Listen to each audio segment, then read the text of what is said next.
Welcome to our YouTube channel in a series of basic process engineering calculations. In this session 4, we will focus on how to calculate the pressure drop across the piping. As you all know, the pressure drop across the piping is the basic components in the hydraulic calculations.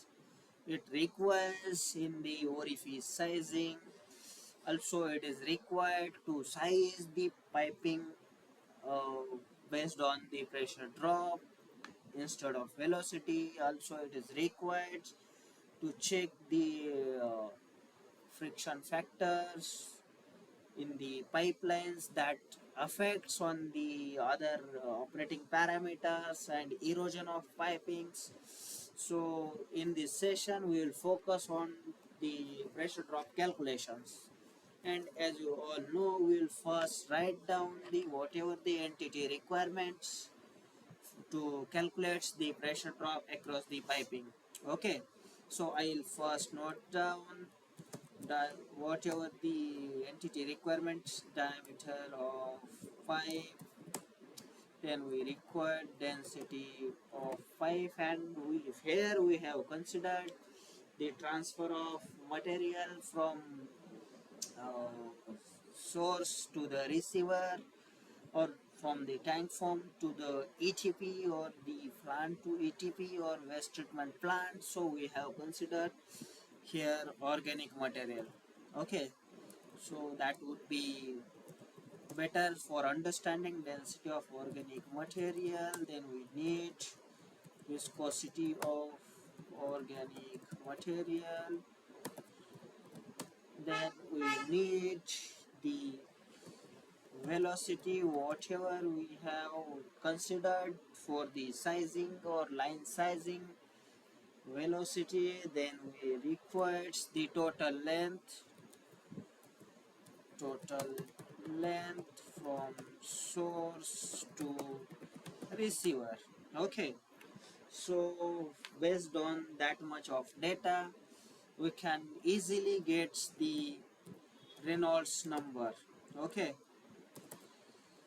Reynolds number, and to calculate Reynolds number, this is required to calculate the friction factor from the Moody's diagram that we'll explain later on in this session. So first we will drop down some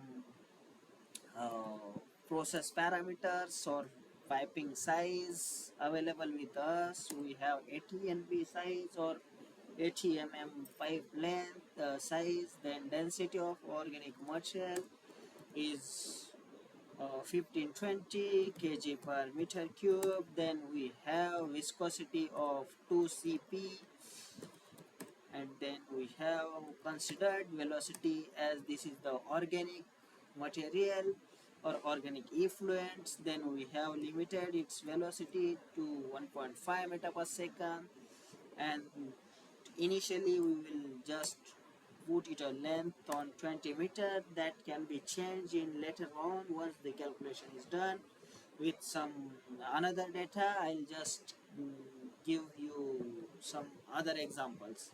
So as you all know, the Reynolds number is the function of dV rho by mu. Mu is the viscosity. So to calculate, we will just simply calculate the Reynolds number by putting that value. dV rho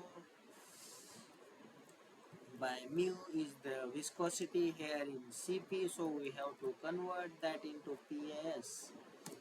Okay, that much is the Reynolds number. Now we have Reynolds number with us. So next is to friction factor. As we all know, we will use here Darcy Weisbach equation. Darcy Weisbach equation to calculate the pressure drop across the piping. Okay, so to proceed further, uh, to calculate direct pressure drop, we need, based on that Darcy Weisbach equation, 4FL rho V square by 2GD. Okay, So we have all the data with us except the, we will first note down gravitational constant. Gravitational constant is 9.81 meter per second square. Then we have to calculate the friction factor. As you all know, to calculate the friction factor, we need the relative roughness, because Moody's diagram is the graphical representation. I will show you here. Moody's diagram is a graphical representation of Reynolds number and the relative roughness. Based on the both the parameters, we can get the friction factor, which is on this axis. Okay, so to calculate or to get the friction factor, we need to calculate the relative roughness. So to calculate relative roughness is the ratio of absolute roughness divided by diameter of the pipe. As we have diameter of pipe and we need to consider the relative absolute roughness of the pipe, and absolute roughness is the value that may be changed with respect to material, which material we are using for the transfer lines material, uh, or whether that is ERW welded type pipe or whether that is seamless type. Okay, so based on that, our absolute roughness will varies. Okay, so we will first note down absolute roughness for the CS, because we consider carbon steel fresh for the calculation purpose only. I have just take a snap of the absolute roughness values. For here we have carbon steel 0.02 to 0.5, so we will consider max here so that we get precise the pressure drop calculation. Okay, so based uh, to calculate relative roughness, we need absolute roughness and diameter. Okay, so we have relative roughness as well as we have pipe diameter. Okay, so that relative roughness is mm, so we need to convert this into mm. Okay, so we have relative roughness value. Now we have both the entity Reynolds number and relative roughness. So from Moody's diagram, the friction factor. Okay, so we will consider the friction factor in between these two range.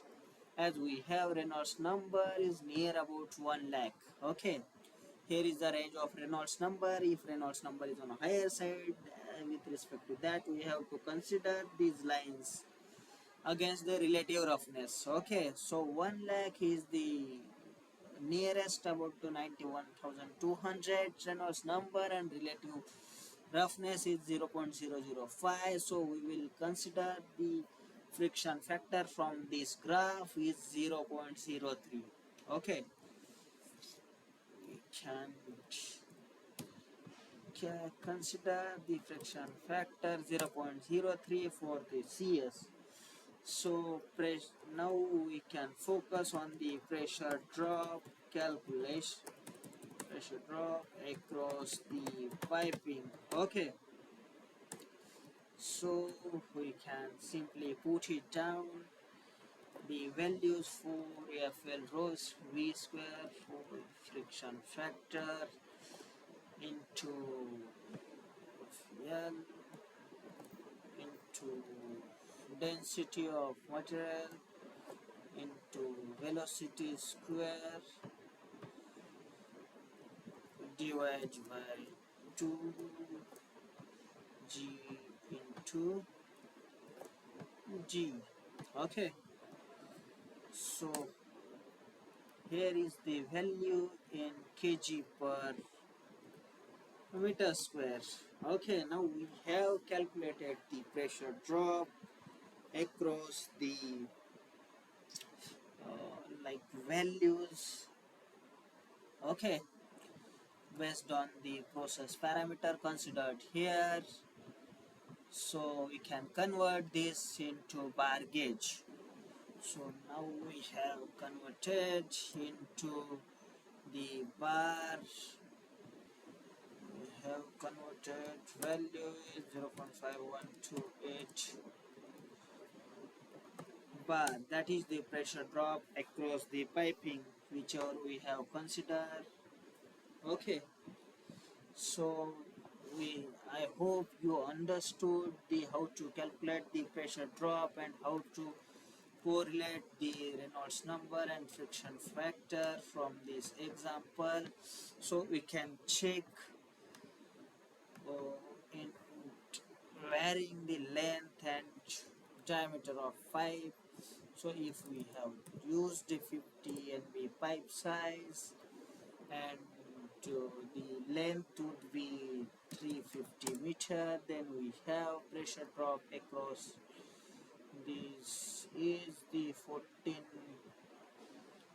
1,46,422. Okay, so you can, as you see, we have used the 50 NB line size and the pressure drop is on higher side. If you have choose the 100 NB, then pressure drop would be on the lower side. Okay, so if we have used 0.15, so pressure drop is the directly proportional, inversely proportional to the line size.